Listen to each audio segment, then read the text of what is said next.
Salut, c'est Alice. Bienvenue sur la chaîne Alice et ses aiguilles.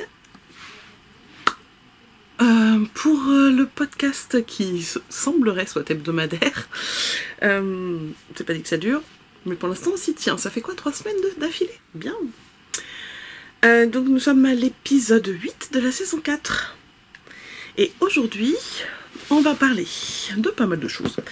On va parler tricot, je vais vous montrer mon encours, je n'ai pas de projet terminé en tricot.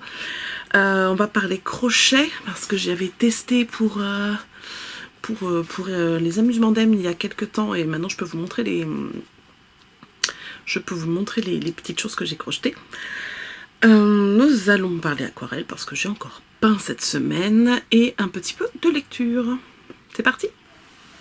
Il faut que je fasse attention à ma batterie parce qu'elle n'est pas pleine. Alors, tricot. Mon tricot a changé de maison. Vous avez vu ce joli sac? De la même forme que les Redesign qui coûtent 120 €, 150 € et compagnie. Il est en velours. Il coûte 9 €. Je l'ai découvert grâce à Sophie qui l'avait au 24 heures tricot. Et j'ai profité d'une commande de vêtements pour mes enfants chez Kiabi pour me l'offrir. Voilà, alors là c'est un peu tassé parce que c'est un gros pull quand même. Pour rappel, il s'agit du Dustland Sweater de Steven West que je tricote pour mon mari. Et ben ça a pas mal avancé ma foi. Par contre là voilà, aujourd'hui je filme le samedi. Normalement on avait tricoté aujourd'hui mais il n'y avait pas assez de participantes donc on a annulé la session. C'est l'occasion de filmer samedi, comme ça demain je suis tranquille. Je me pose pas de questions, je tricote tranquille. Et j'avais besoin d'une pause pour mes mains parce que pour le coup, le Dustland Sweater, là je le tricote en Népal. En Népal, 2 drops. Hop, coloris 71,39.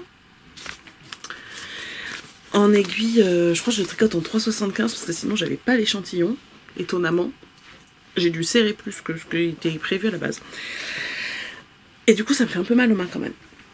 Vous voyez, à l'intérieur, il est... c'est la même chose. Hein. On a une poche là, c'est dans les trousses de toilette. On a une grande poche d'un côté, de l'autre côté, on a 2 petites poches là. Et au milieu, on a une poche zippée. Je l'ai acheté parce que je me suis dit, j'avais envie de voir ce que cette forme ça pouvait donner avec un tricot dedans. Un gros tricot. Et peut-être que je vais relever le patron pour m'en faire des plus jolis. Qui sait. Alors, où j'en étais? Je vous ai quitté la semaine dernière, un petit peu après le yoke. Donc j'avais fait tout le... On va retourner, hein, c'est le plus simple. J'avais donc déjà fait tout le yoke, séparé les manches du corps, et j'en étais là. Et depuis la semaine dernière, j'ai fait tout ça. Ça rentre même pas, voilà. Et donc j'en suis quasi à la fin en fait. Je pense que là je vais attaquer les côtes. Je termine ma partie en cours là. J'en suis à mes petits points mousse qui séparent les parties. Et là j'ai fait du caca. Mais c'est pas grave, ça se voit pas. Enfin ça se voit si on le sait, mais j'ai rajouté 2 rangs. Je sais pas ce que j'ai fait. C'est des côtes qui vont en diagonale et il y a un moment j'ai dû refaire les 2 mêmes rangs. Ah oui, c'était le jour où on a eu une super coupure d'électricité. Jeudi là. En début d'après-midi, pouf, plus de courant. Plus de réseau, plus rien. Donc bah, moi j'ai continué à tricoter mais il faisait très très sombre. Et je pense que c'est là que je me suis plantée. Je m'en suis rendu compte le soir, je me suis pas repris. Bref. Et une erreur, c'est pas grave. Ça rajoute d'eau. Donc vous voyez, entre chaque petite partie il y a du point mousse, et donc là j'en suis au point mousse après cette partie là, et ensuite je vais attaquer les côtes et puis j'adapterai les côtes en fonction de la longueur. Normalement ça devrait être pas mal, et ensuite il me restera plus que les manches à faire. Voilà, donc à part qu'il fait mal aux mains, plutôt... Pourquoi j'ai enlevé mes embouts comme si j'allais me mettre à tricoter? Je vais les remettre. Ça se tricote bien. Ça se tricote pas mal du tout. Et je n'aurai pas terminé à mon avis avant le 3 pour le début du MCAL de Steven West. Mais c'est pas grave parce que de toute façon je pourrais pas acheter le patron avant le 5. Parce que là il n'y a plus de sous. Et donc je vais attendre que les sous ils arrivent sur le compte en banque pour pouvoir prendre le patron si le patron me plaît. Voilà, voilà. Je fais petite pause. Voilà. Donc en tricot, c'est à peu près tout. Parce que je n'ai que 7 en cours. Oui, c'est tout. J'ai une forte envie de monter... Ah, vous avez vu? J'ai changé la déco. Il y a celui-là là, que vous ne voyiez pas avant parce qu'il était plus haut, mais il est là depuis longtemps. Et, juste la théière que j'ai pas bougé parce que je l'aime bien. Au-dessus, il y a un des paysages que je vous avais montré, mais qu'on ne voit pas. Parce que j'ai essayé de cadrer pour le voir, mais en fait, du coup, c'est trop loin. Mais c'est pas grave, vous l'avez déjà vu. Du coup, ça change un peu. Qu'est-ce que j'étais en train de dire? Oui, j'ai très envie de me monter les succulentes. Les chaussettes, là. Celles qui vont là-dedans. Est-ce que j'ai imprimé le patron? Non, je n'ai pas imprimé le patron.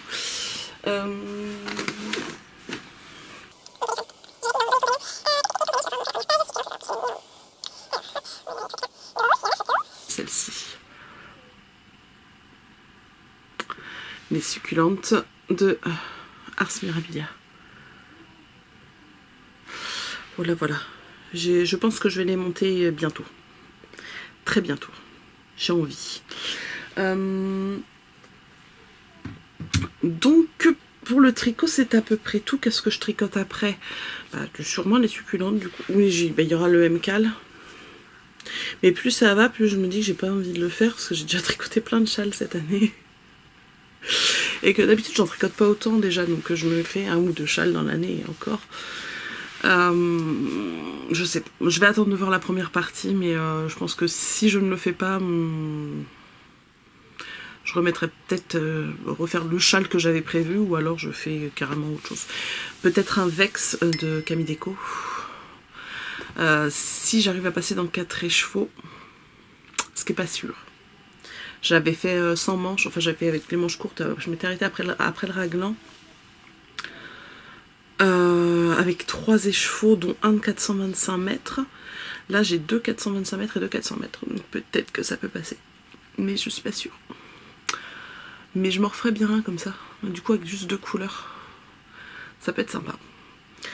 Donc crochet. Donc ce que je disais, c'est qu'il y a quelques mois, j'ai testé pour Émilie les amusements d'Em pour son nouveau livre qui vient de sortir, pour débuter les amigurumi. J'essaie de trouver la couverture et je me la mets là. Parce que je ne l'ai pas. Faut dire que j'ai fait quasiment la moitié des choses et que les amigurumi, sinon je sais en faire. J'ai testé donc le premier patron qu'elle nous avait envoyé. On était 2 groupes de testeuses parce qu'il y avait 6 amigurumi à tester. Je suis déçue parce qu'il y en a un, quand j'ai vu, j'aurais bien aimé le tester celui-là. Et ça m'embête d'acheter le livre juste pour un patron. Donc voilà, il faut que je vois si j'ai des copines qui achètent le livre, qu'elles me prêtent pour que je fasse le champignon. Ces petites maisons champignons, c'est trop beau. Bref, moi j'ai testé le sapin. Alors, il a des yeux, mais alors comme je les ai brodés, plutôt que de mettre des yeux de sécurité, ben on ne les voit pas beaucoup. Donc un petit sapin avec des petits bras. Il a des yeux qui sont là. Mais alors, clairement, vous n'allez pas les voir. Hein. Il y en a un là, puis l'autre là. Mais là, je n'avais pas mis de yeux de sécurité parce que je me suis dit, je vais m'en servir surtout pour... à la limite, je pourrais même lui enlever les bras et faire un petit sapin pour la déco de Noël. C'était très sympa à faire. Au fond, on met une petite cartonnette pour que ça reste bien plat. On en met une autre ici, il me semble. Pour avoir une forme... Oui, il y en a une. Pour avoir une jolie forme. Et j'ai trouvé ça très sympa à faire. Donc celui-là, je me le suis gardé pour moi, pour ma déco. C'est pas compliqué. C'est pas compliqué. On commence par le haut, on descend. On fait ensuite... Oh, je me rappelle plus. Si, je crois qu'on continue, qu'on fait le tronc, qu'après on va le fermer en dessous. Ça a l'air d'être des diminutions en dessous. Ce petit rang-là, il se fait en même temps. Et ceux-là, je sais plus si on les fait après ou pas. Si, on les fait après. Après, toutes les... il y a des rangs où on va crocheter que sur le brin arrière et on va récupérer les brins avant pour faire les petites épines. Donc voilà pour le petit sapin. Je vais le remettre où? Je vais le remettre là où il était. Ensuite, le deuxième, c'était un petit ours avec plein de points popcorn. Alors, il a déjà vécu parce que celui-là, je l'ai donné à ma petite qui a tiré sur le bras. J'ai le fil qui dépasse. Il va falloir que je le recouse un peu plus proprement. Alors, c'est un petit ours que j'aime beaucoup appeler l'ours patate. Parce que vous lui enlevez tous ses petits attributs, on dirait une grosse patate. Mais ouais, donc il se monte par le haut. Et on va avoir des points popcorn tout du long. Donc on augmente. On va mettre nos petits yeux. On va continuer tout droit, tout droit, tout droit. On diminue, on ferme. Après, on fait les oreilles à part et on les coud. Le museau à part et on le coud. Les bras et les jambes, pareil. Et voilà un petit ours. Et il a une petite queue aussi. Et là, voilà, un petit ours patate. Donc celui-là, j'ai donné à la petite. D'où la tête qu'il a. Il a un petit fil qui dépasse, là. Et puis là, il est tout tiré. Mais bon, là, ça a l'air de tenir. Ça tient, mais... je sens que les bras, ils ont un peu vécu. Et le dernier que j'ai testé, je l'ai donné à ma grande... parce qu'elle le trouvait mignon, mais je l'aurais bien gardé pour moi. Il est très de saison. C'est un petit écureuil. Petit écureuil, tout mignon. Enfin, c'est des petits formats, donc c'est vraiment bien pour démarrer les amigurumis. C'est des formes simples, des petits formats. Elle vous prend vraiment par la main dans le livre. Elle explique les techniques, etc. Il y a des photos, il y a vraiment tout ce qu'il faut pour bien démarrer quand on a du mal. Je ne saurais que vous le conseiller. En particulier aux copines qui pourront me le prêter pour faire le champignon. Je sais même pas combien il coûte le livre, j'ai pas regardé. Si c'est pas excessif, je me le prendrai peut-être, parce que pour ma collection. Voilà. Un petit écureuil avec ses petits poils sur les oreilles. Et il est tout choupi. Donc pareil, en fait, on va tricoter, on va crocheter, on augmente. On fait la même forme. En fait, il a la même... C'est un mini, ça. Ça, c'est pas un mini. Il fait pas du tout la même taille. Mais c'est la même forme. Et ensuite, on va du coup crocheter des éléments à part aussi, des oreilles, les pattes, le ventre, le museau. Et on lui met des petits yeux de sécurité. Ah, lui, il a des tout petits yeux, c'est trop mignon. Lui, j'en ai mis des plus gros. Oui, ils sont plus gros. Ouais. Hop. Et donc voilà la petite famille.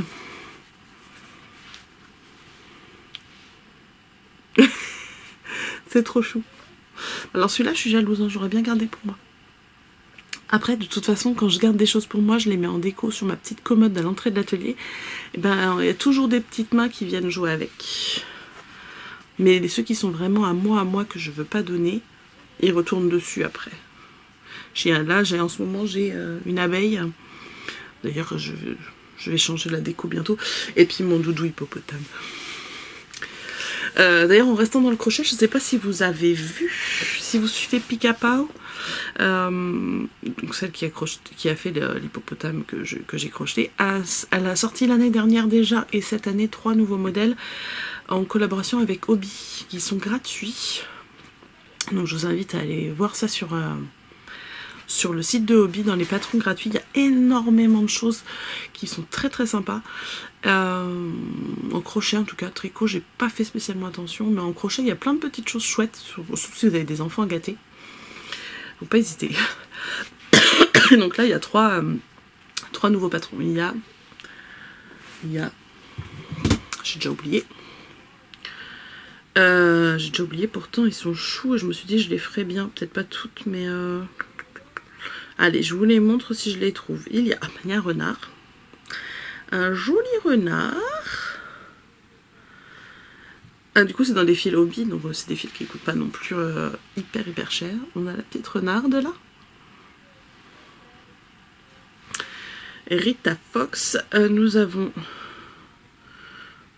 Ouais, ça c'est pas elle, mais c'est un qu'on trouve aussi sur Hobby. C'est une petite sorcière que j'ai trouvée mignonne.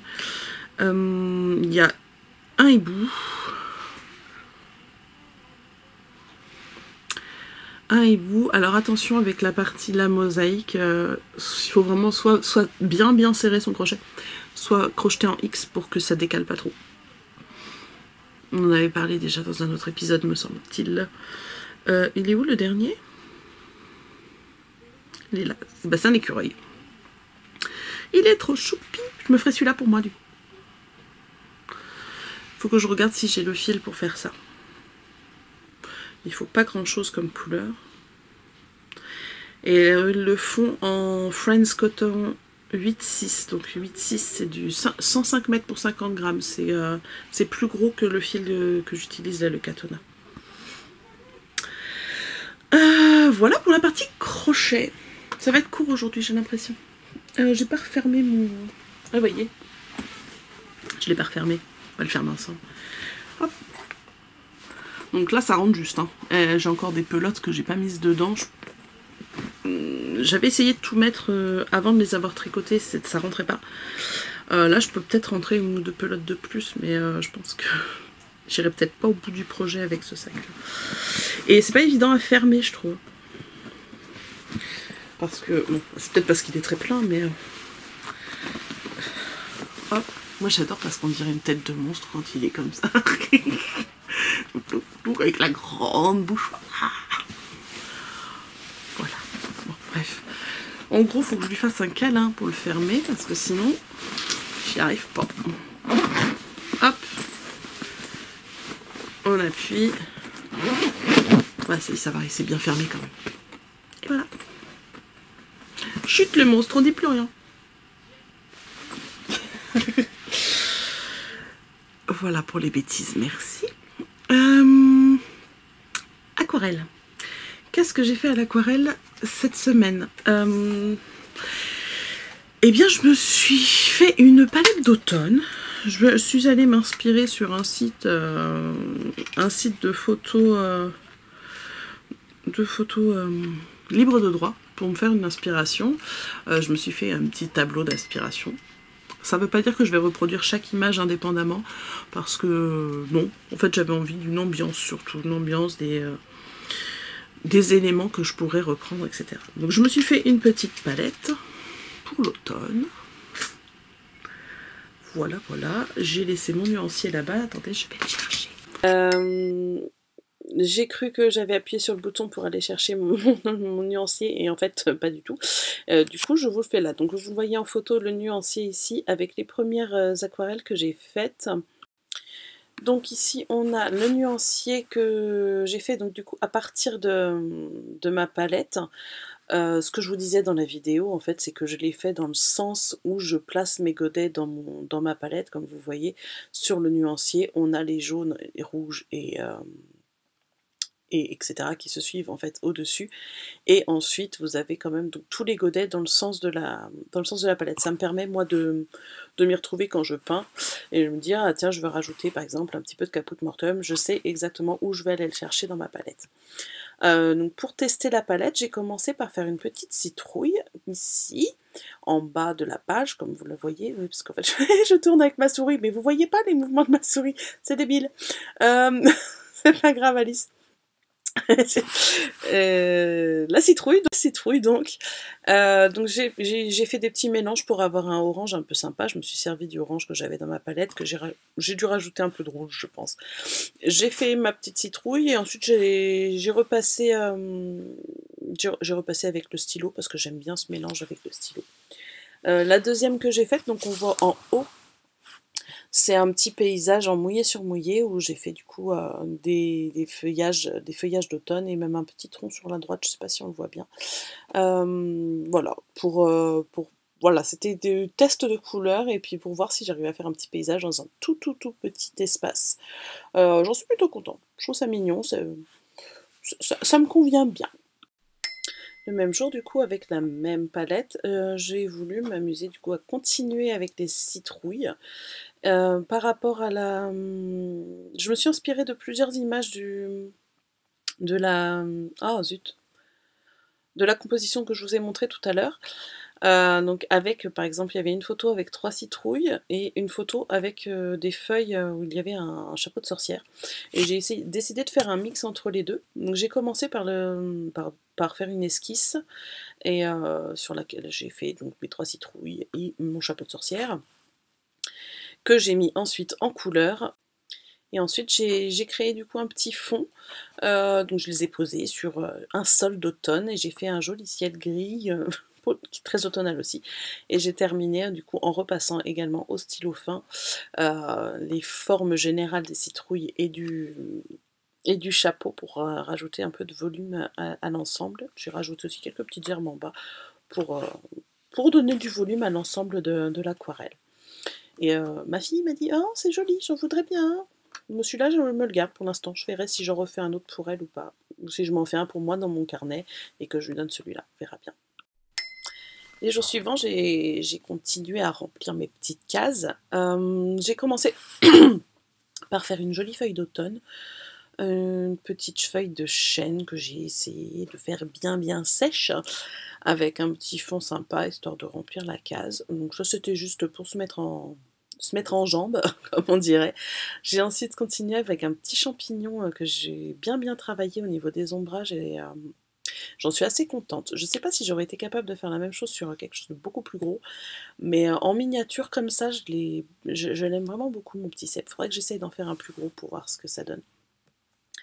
Je vous en ai déjà parlé du jour de pluie? Je sais plus. J'ai suivi du coup un tuto de Marie Boudon d'il y a 2 ans pour faire ce petit ciré qu'on voit en bas. Donc ça c'est tout simple, ça prend vraiment pas de temps, c'est accessible aux débutants, c'est très sympa. Et j'ai ensuite écrit avec une jolie écriture, jour de pluie en dessous, parce que pour finir de remplir la case et que je voulais pas faire de fond et que j'avais envie d'écrire. Le jour suivant, je crois, enfin un autre jour, j'ai repris ma petite aquarelle, comme vous voyez, celle qui est sur le mur, que vous regarderez quand on reviendra en vidéo. J'ai refait des petites myrtilles parce que voilà, je voulais une petite trace dans mon carnet sans forcément faire une page entière. Et la dernière, donc ça si je l'ai faite hier, c'est un petit escargot qui sert de taxi à une coccinelle parce que j'avais envie de peindre un escargot, tout simplement.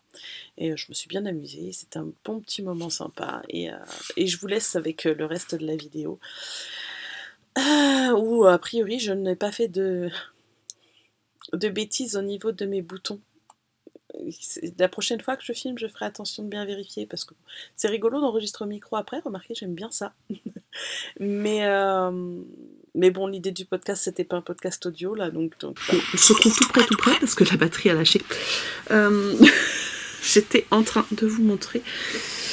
Oui, la batterie a lâché et j'ai branché la caméra plus près du coup. Le câble il est là. Parce que le temps que ça charge, tout ça, après j'aurai pas le temps. J'ai la petite qui fait sa sieste, j'en profite. Bref, j'en étais à mes citrouilles. Voilà. Donc, que vous aviez pu observer. Ensuite, qu'est-ce que j'ai fait?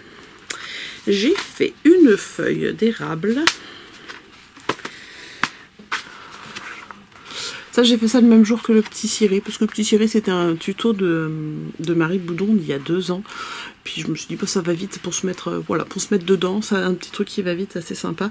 Et je m'étais amusée à écrire jour de pluie de façon jolie. Et j'avais envie d'une feuille avec juste un petit mot. Que voici. C'est pas trop mal. J'aime bien le résultat, hein. Mais dessiner les feuilles d'érable, j'ai vraiment du mal. Je sais pas pourquoi. C'est bizarre, hein. Ça, c'était le 26. Ok. Et le même jour, j'ai pris je suis allée fouiner sur Pinterest pour chercher des inspirations. Et je suis tombée sur un tuto de Myrglis pour peindre un oiseau. Alors, les oiseaux. Je vous parlais la dernière fois du cours sur les oiseaux que j'avais sur Domestika. J'ai commencé à regarder, mais au début, elle ne fait que se présenter. Et après, je pense qu'elle reprend pas mal de techniques d'aquarelle basiques avant de passer à l'oiseau. Je crois que je passais direct au chapitre des oiseaux. Mais c'est beaucoup plus figuratif et réaliste que ce que je vais vous montrer là. Parce que c'est des oiseaux en particulier, une certaine espèce, etc. Avec Myrglis, elle a aussi un cours sur les oiseaux qui j'ai pas les sous. Ça coûte 128 € il me semble. Mais j'aime bien son approche. Et il y a beaucoup de lumière là, il y a un rayon de soleil dehors. En plus de la lumière artificielle, ça fait beaucoup. C'est pas grave, je sais. La lumière qui vient vers moi. Tout va bien. Bref, je vous montre. Voilà. Donc j'ai fait mon petit piou-piou là, tout mignon. Que je trouve mignon pour le coup. Beaucoup plus que l'autre que j'avais fait la dernière fois, il y a eu l'autre. Pour rappel, c'était ça la dernière fois. Celui-là est quand même plus abouti. Et donc j'ai suivi au niveau des couleurs, etc., les placements des couleurs, ce qu'elle faisait. Par contre, j'ai pas mis assez d'eau, je trouve, parce que j'ai pas eu assez de fusion à mon goût. Et puis après, j'ai eu envie d'habiller la page. Donc j'ai fait des petites feuilles de je ne sais pas quoi, parce qu'en fait, c'est pas des feuilles que j'ai repérées dans la réalité. Mais j'avais envie de, voilà, quelque chose comme ça, des petites branches de feuilles. Alors au départ, j'étais pas partie pour faire celle du haut, c'est pour ça que celle-là, elle a une forme pas du tout d'encadrement. Et puis je voulais rajouter un peu de couleur, alors j'ai fait des petites fleurs. Voilà. Pour le processus créatif. Et donc dans la série des oiseaux, là j'en ai fait un autre hier que je peux pas vous montrer parce que je l'ai fait pour ma louloute. Il est juste là. Puis alors la lumière elle fait ce qu'elle veut. Je vous mets la photo que j'ai mis sur Instagram. Attendez. Donc c'est un petit oiseau.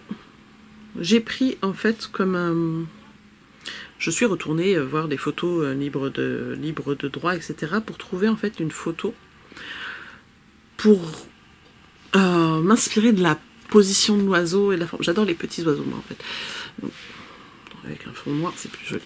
J'ai pris cette photo et j'ai reproduit du coup la forme de l'oiseau. J'en ai pris d'autres des photos. Je suis allée même dans mon Facebook chercher des vieilles photos que j'avais faites. Et voilà, je vous mets comme ça. Donc j'ai reproduit à peu près la forme. Et après je me suis lâchée sur les couleurs. Je me suis dit, j'ai commencé par une couleur et ensuite j'ai pris des choses qui allaient avec.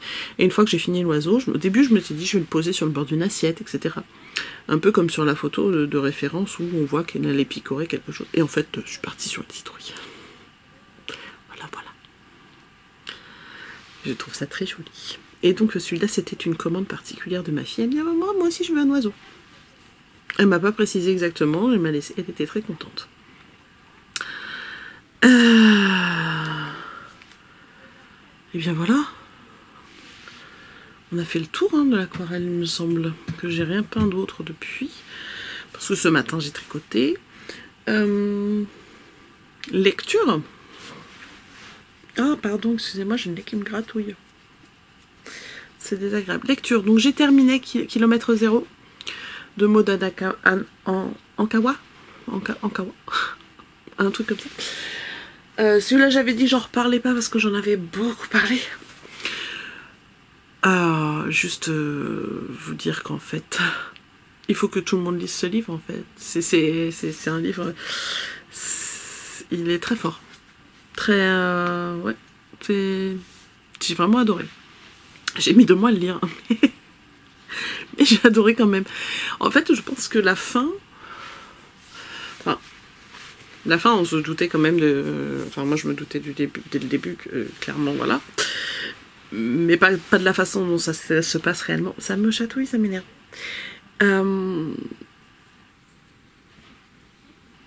Mais au final... Non, lisez-le, quoi. C'est un livre à lire, clairement. Je pense que... C'était... Oui. Non, il n'y a rien d'autre à dire, en fait. C'est juste... Lisez-le, quoi. Et faites-vous votre opinion dessus. Et là, j'ai commencé.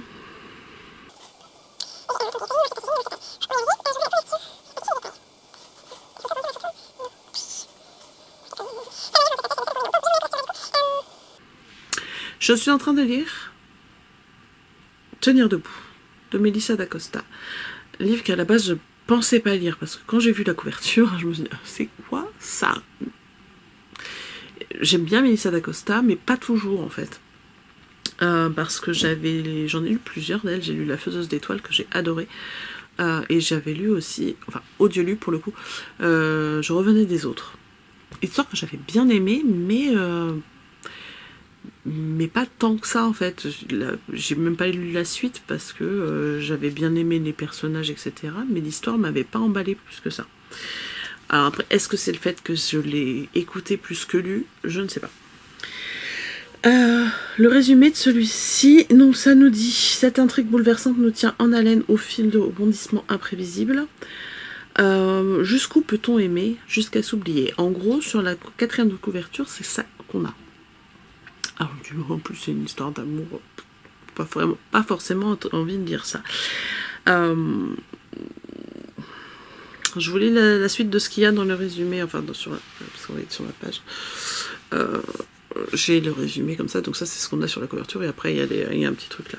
Donc le nouveau roman de Melissa d'Acosta nous plonge au cœur de l'intimité d'un couple en miettes, et affronte avec une force inouïe, affronte avec une force inouïe la réalité de l'amour, du désespoir à la soif de vivre malgré les épreuves. Elle a conquis ses lectrices avec tout le bleu du ciel, les a désarçonnées avec la doublure et enthousiasmées avec les femmes du bout du monde. Celui-là, par contre, il faut que je le lise. Ça, c'est ce qu'ils disent. Un succès complètement mérité. Melissa d'Acosta, la jeune romancière qui chamboule tout. Je l'ai commencé en début de semaine.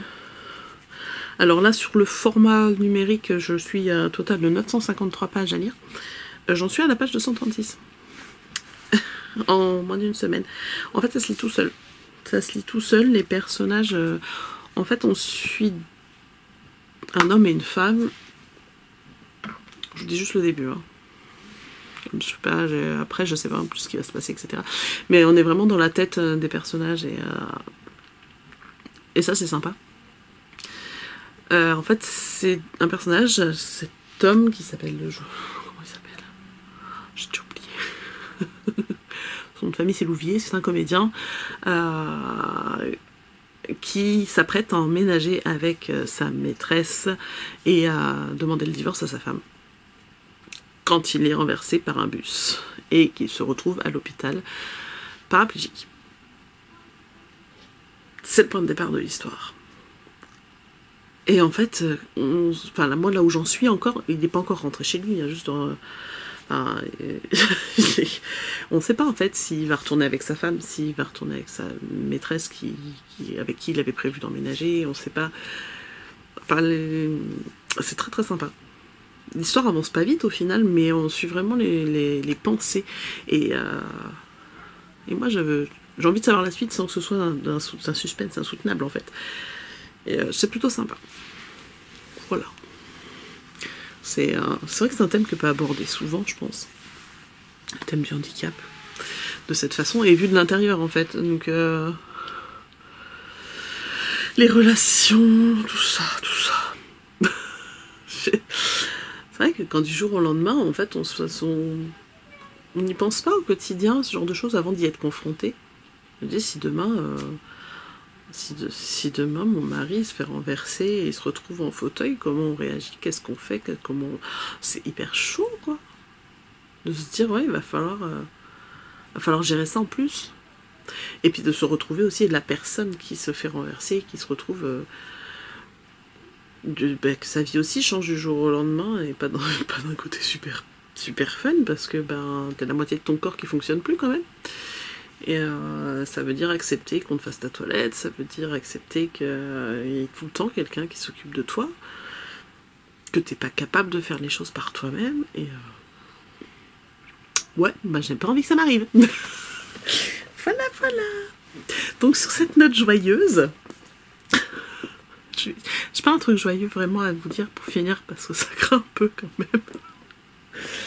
même. Non. On va rester là-dessus. Hein. Je vais retourner à mon tricot. Enfin, à mon montage. D'abord. Et à mon tricot. Et puis je vous dis à la semaine prochaine. Allez, on se donne rendez-vous. Salut.